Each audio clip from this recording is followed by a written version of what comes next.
Hi, everyone. My name is Ellen McGinnis, and I'm the host of the Live Your Jam podcast. Welcome to our second episode. We're just getting started here, and I'm so glad you're with us. Today is a special milestone.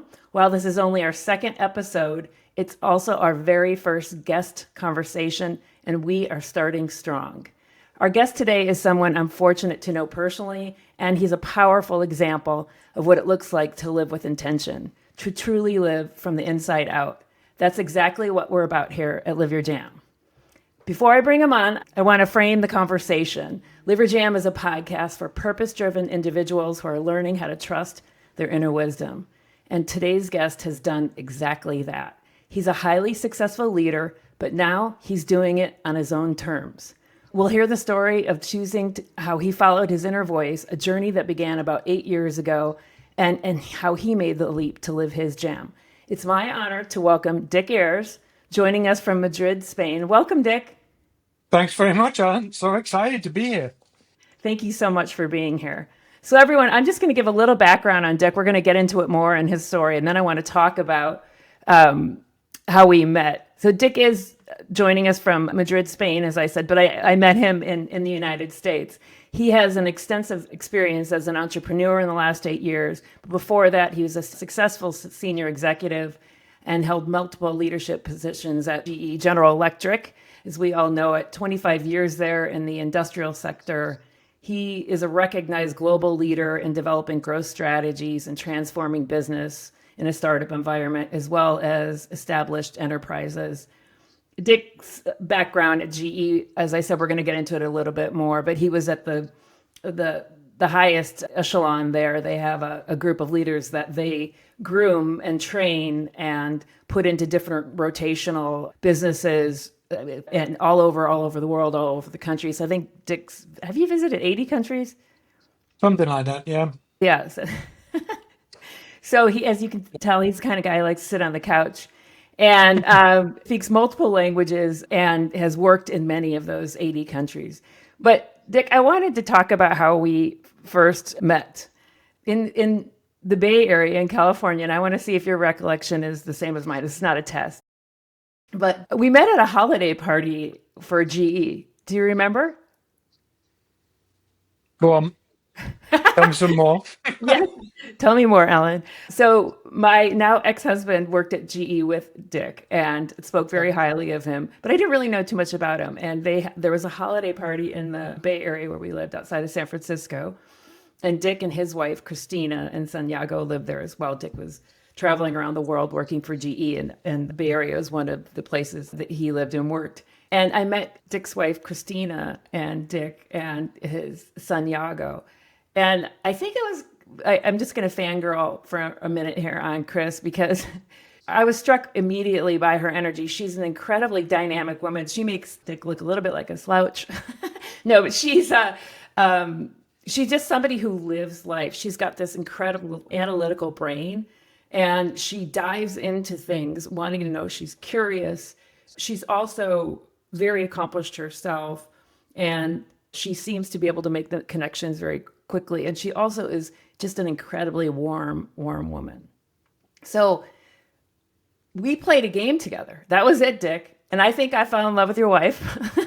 And we all had a great time. And I remember leaving, getting into the car and saying to Rob, that was so fun. And the Ayres family is stellar.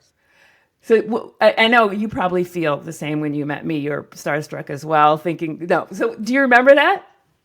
I do, and then I also remember like a follow-on event. So one of the things for me is that that whole experience, and that's kind of like which led me to my change, I think, was surreal. It was not the first time living in the US, but it was definitely the whole bubble of San Francisco and just the Bay Area. And those kind of get-togethers were not as frequent as I would have liked, but they were great kind of downtime and opportunity to meet, family, friends, and work colleagues. And I remember always coming over. We had the opportunity. You invited us over to your house, and we met. Obviously the family, but also your chickens, and you know. getting to meet you and the family was fantastic. So in between all of like the travel that I was doing and like the just the intense amount of work, just growing a business, creating a startup within GE, you know, was a challenge within itself, and just the expectations that were put on me and the team. But I thrived on that, right? And I think that was part of my, my personality, but also part of the reason why I did go through this change. So Yeah, yeah, I do remember. It was quite a big job, and you were gone a lot. And Chris and I talked about that. We had some similarities too. Our boys were the same ages. I think Yago is 21 now. 20. Yep. 20, sorry. Yeah. And then Wyatt and Nate are 18 and 17, respectively. And they all got along as well. And Dick's family is from Spain. Dick's, you can hear, is from England, but but also they have a Spanish background. And so we are all at a bilingual school too there. Yago had already moved on. He just graduated. But so we had a lot of common connection points. And Chris and I were both, we just talked about school a lot and how we got our kids to study, because that's a pretty common thing, homework for young children in the US, which is not, it's not like that in other countries that we've learned. And then we moved to Switzerland, and subsequently in 2019, and Dick and Chris and Yago met us there. I won't, there's a good story where we all went to Valensay, this sort of, glacier fed lake, and it was probably about 30, maybe about 50 kilometers from our house, and we drove there, and Dick rode his bike. So Dick met us there on his bike. So he's good at sport as well. So, and then we met you in Madrid, and so we've had the opportunity to stay in touch, and it's just been nothing but nice to know your family and continue to connect. So let's get into this, Dick. I mean, we referenced this. You're in the Bay Area, been with GE for a long time. $140 billion in revenues, and you were, well poised and already at the top in many ways. And not a lot of people, and I'm gonna drum roll here, not a lot of people walk away from that. And Dick decided to. So I'd like to know, and you could just share with our listeners, what was happening in your life that led you to decide that something else was needed. Yeah, so I'd been fortunate, and obviously I'd been successful, and had the opportunity to have multiple kind of leadership roles in different aspects of the business. I was in the energy and the power business within GE, and the business again took a bet on me to kind of run sales for this startup, right? So the digital team, the digital startup, was a lot of investment coming in, a lot of visibility to the shareholders and at the executive level, at the board level of the GE company. So yeah, there was a lot going on, and I was excited. I was kind of, you know, I'm a very driven kind of individual, competitive, but there was this kind of itch at the back of my head, or like, that I just couldn't scratch, and I really wasn't sure what it was. And my motto was, life is good, but could be better. And I'd come across through connections in my network, a very good friend and client at the time had gone through like some life coaching. And I was like, I think I need some external help. And so reached out to this individual that was kind of a common connection between this client and friend, and started on a journey.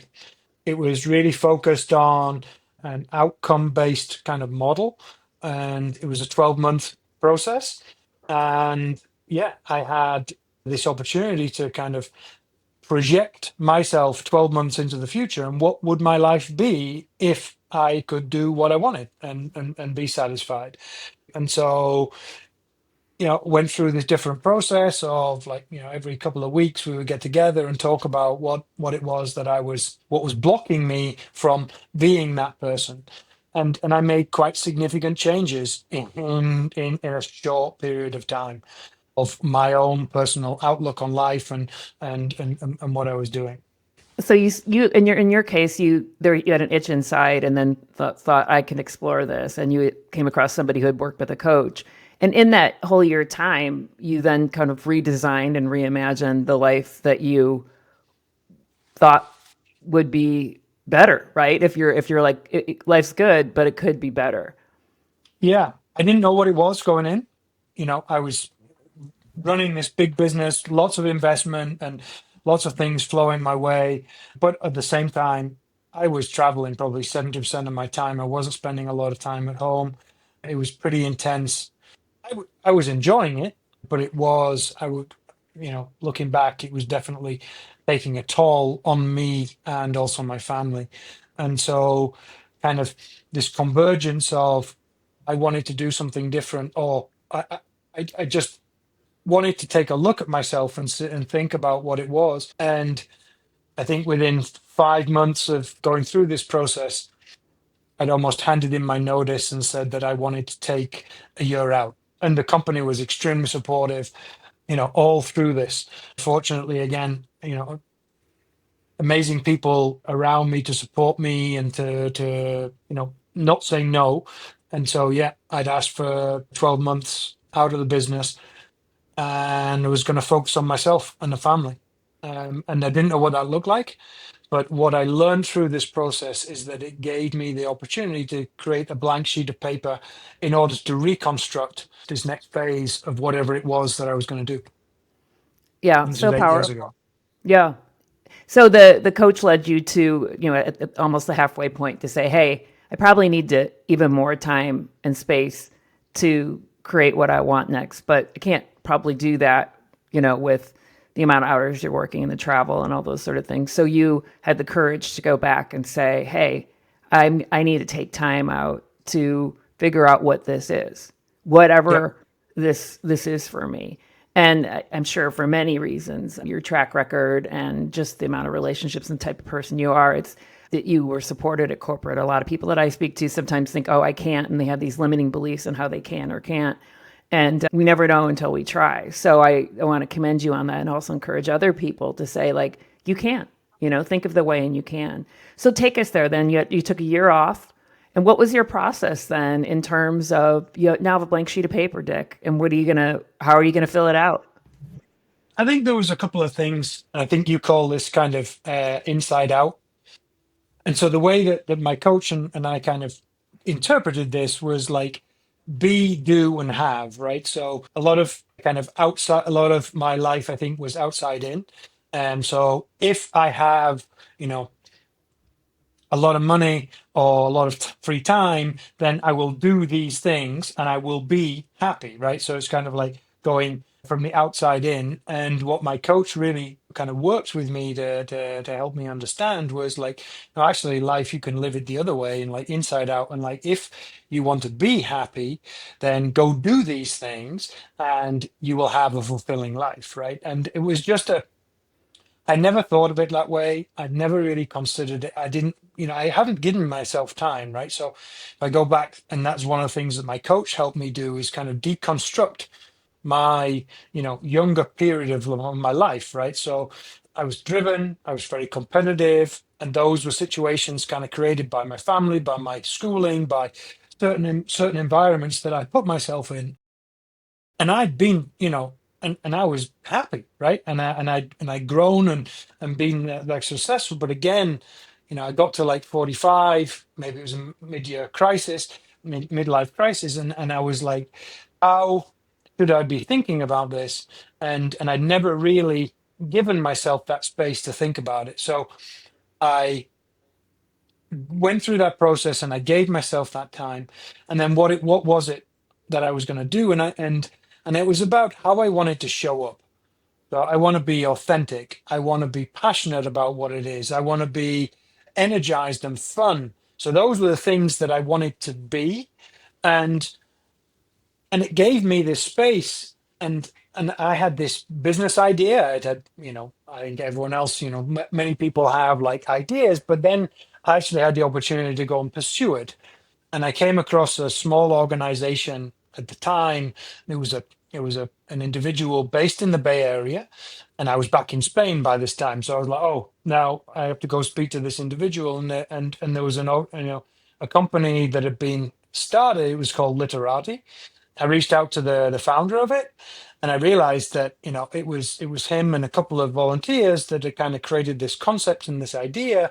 And thanks to the Jeff, and who is now my business partner, and he just an amazing individual, was willing to listen, and we're very complementary in the skills that each of us brings.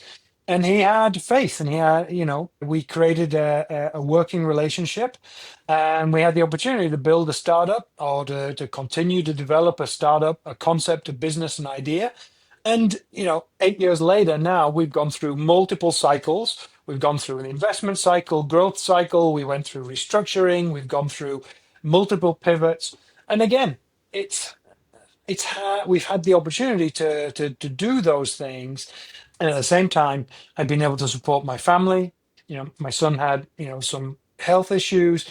I've been able to be present for that at that time. So I really feel privileged in the fact that, yes, I took this step, and it's allowed me to have multiple priorities that I've been able to address over those last 8 years. And if I was on the corporate kind of treadmill, I probably wouldn't have been able to deal with it in with the same amount of focus that I've had the opportunity to do with. I've been, you know, being able to deal with all of that complexity. Right. I want to highlight that the kind of the steps you took when you did get the blank sheet of paper. I mean, what you're sharing with our listeners is that you went from have, be, do to be, do, have. And be, do, have is the inside out, as you mentioned. It's sort of, I want to be joyful. And in the case of Literati, which I want to talk to you a little bit more about, is Literati, Dick is now an environmental leader because they are help cleaning up the world and cleaning up litter.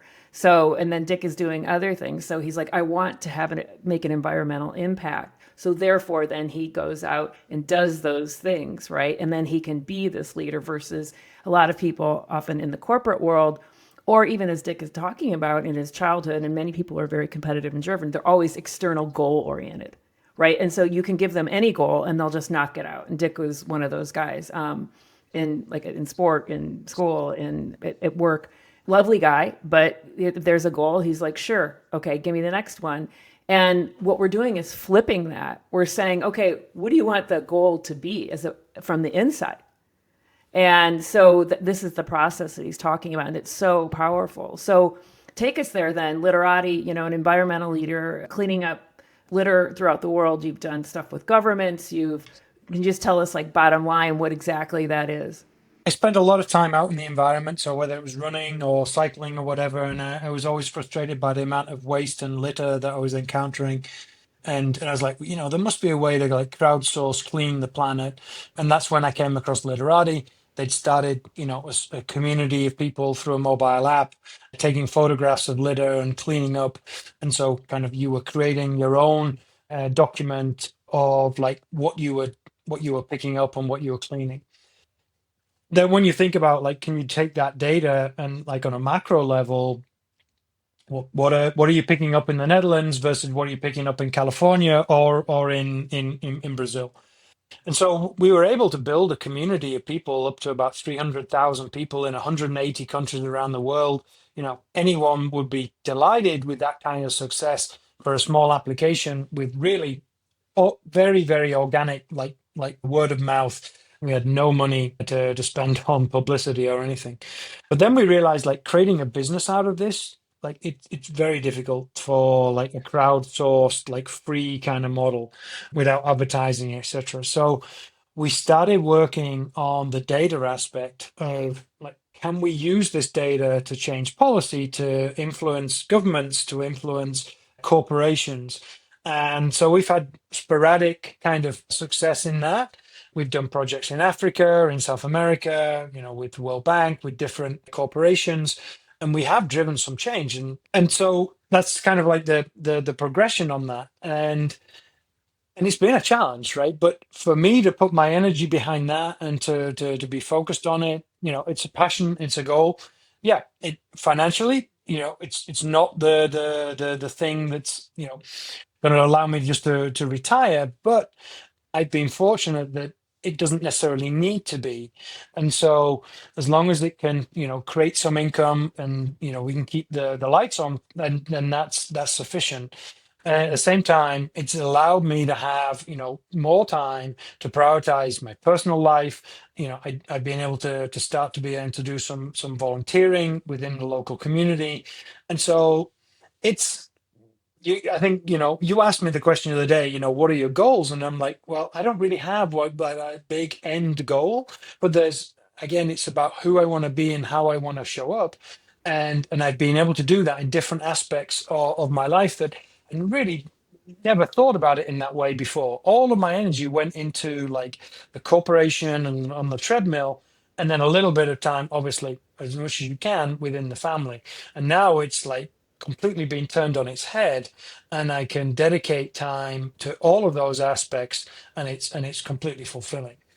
Yeah, and that's what's so powerful about your story. I mean, going back to that blank sheet of paper, you took the leap, create a startup that had an environmental impact. Goal the business model there is still kind of shaping and forming that might lead to something else. But there's other things that you're doing in terms of when we talked about, your other desires and values and how you want to show up in the world. So can you just tell us a little bit about that? Because I know, Dick, that you're doing more than just Literati. Yeah, and again, it's not very planned. I do some kind of coaching for one of my fellow volunteers. You I've work in the done. community, though, don't you? With a group of elderly population, which is Yeah, something that's yeah, important to you. yeah, exactly. So in the local community, like loneliness for the aged population is a big problem. I live in the city of Madrid. There's a significant and growing aged population that, no longer have family close by, and they spend a lot of time alone. And so spending time with that community, I have like 4 or 5 individuals that I, spend regular time with. Also through the challenges that my son had, like there's an organization as well focused on mental health, and spend time there, kind of working with other families, kind of just at sharing my experiences. I've gone through this process of kind of learning to deal with, you know, what my son's gone through, and like just trying to help them not fall through the same potholes or problems that we've kind of faced. So yeah, I never thought that I would be doing that, right? Like like 8 years ago, but it's kind of presented itself. I have the opportunity to give back, and yeah, it's just a different level of fulfillment, right? It's not planned. It's messy. It's very kind of organic in the way that these things show up, and I don't necessarily know what that's going to look like in 12 months' time, right? Right. But Yeah. I I have this privileged situation is that I can potentially give time to something if it is of interest. Yeah, it's super powerful. We talked about intuition and in preparing for this, and one of the things that you talked about was flow, and I think that's a big part of trusting your inner wisdom, and that is that there's a loose structure, I think, in this because you always have to be open in listening to your inner wisdom. Always have to be open to where the thread follows. So can you just share with how you pursue things that interest you and then see where they lead? I mean, as opposed to, before it was like, here's the goal, I'm going to go get it. It's a pretty linear process and obstacles are going to come along the way. And in many ways, the ego loves that, right? They're like, okay, more. And so now the process is a little bit more inward and a little bit like a flow. So what's that like for you? Yeah, so that I mean, these things kind of show up unexpectedly, right? Like, I think it's about what it is that I want to give my time to. I think giving back, if I can help, someone grow. I mean, I did a lot of kind of mentoring or coaching in the corporate world. If I can do that outside of this, then I will absolutely, jump on that, and try and support people, through the volunteering. That's also an opportunity, whether it's in the startup world or supporting entrepreneurs close by, or even supporting individuals in the corporate world that are kind of dealing with challenges, right? So I've had a little bit of ex-colleagues like reaching out Saying, for how'd you do it? yeah, some support, or Yep. some direction. Sure. Also, ex-team members that were working within Literati before we had to unfortunately restructure the team. There's several of those individuals that I'm still in touch with, and if there are things that I can add value to or support, then I'm there for those people as well. But again, it's not organized, right? Yep. There's an It's uncertainty with it. And in that it's uncertainty, there's it's messy. freedom, right? And it's very different than what society tells us in terms of planning, goals, things like that. I know. So it is a flip, and it requires courage. It requires not knowing, and it's just so powerful to see somebody like yourself do that. I know that having known knowing your family, I know that you do a yearly goal process. So you do have some goals, but they're shared. And I just thought you could share that with our listeners because it's a really beautiful way to kind of theme out and align with intention back to what's important to you. So can you share that process a little bit? Yeah, so we do like within the family, we set like yearly goals for ourselves, and then we just share them between us, and then we kind of reassess it almost every quarter, right? So every 3 months, we sit down at the kitchen table and go, okay, how you doing? And then you have to self rank, like where are you on your 3 to 6 or however many goals you set yourself. And so sometimes it's like, oh, I forgot about that one. I need to go back and like, reignite that. Or it's like, no, actually that one I'm just gonna, get rid of and then probably set myself a new one. So that we do as a family. I think of myself, I have like the main pillar of my activity is literati. And then outside of that, it's, my own health. And then obviously the family. One of the things that I think is difficult for me to realize, but then now it's kind of like how I go forward is that like take care of the carer, right? So look after yourself before you can look after others.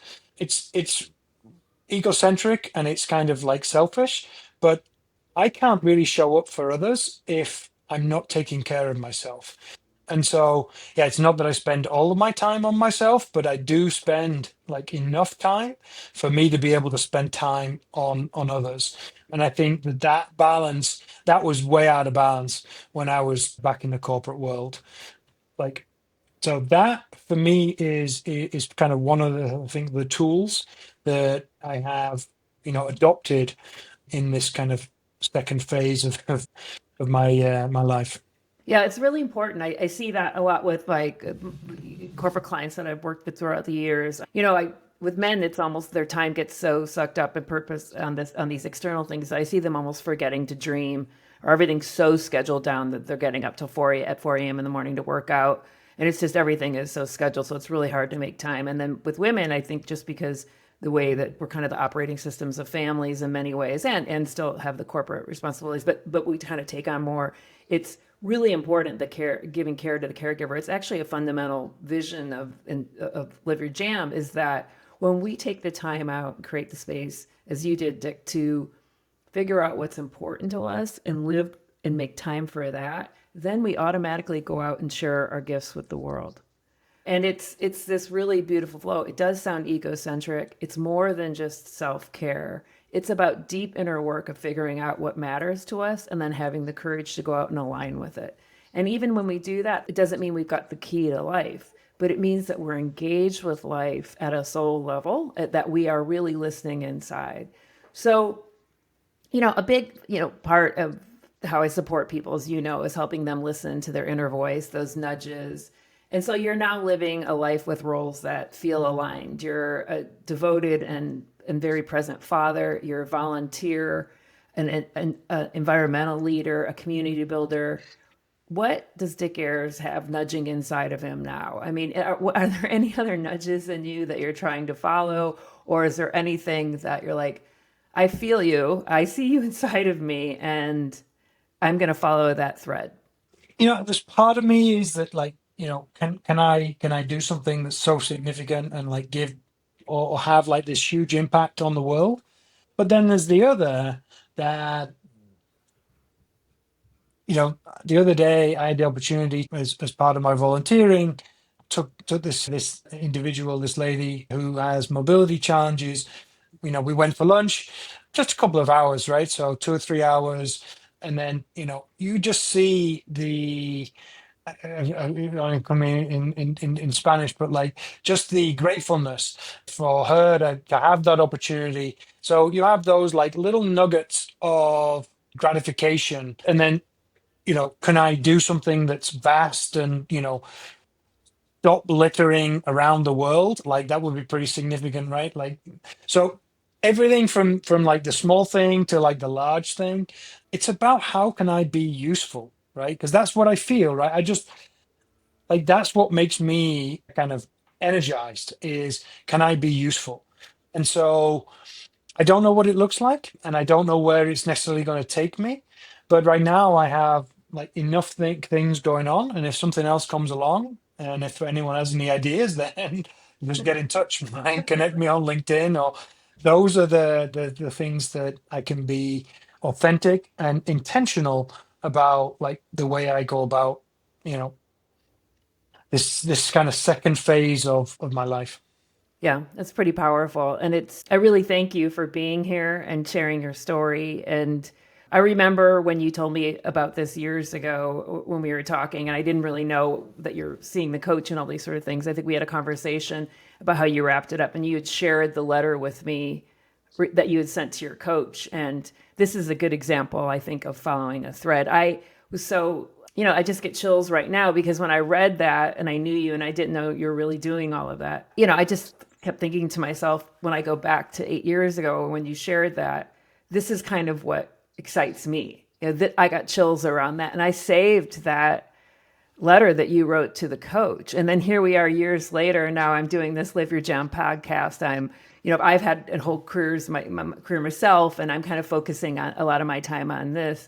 And that letter, has stayed in my mind. And then now you to kind of represent and be my first guest on the podcast is just so nice. So I think that it's more than nice. It's powerful and it's meaningful. And what I think you're sharing with our listeners here is, take the time out to figure out and be do have right from the inside out and live your life that way. And if this resonates for you, we're not dictating anything, but if this resonates for you and you have those inner nudges where you're like, I know that I can do more, listen to them.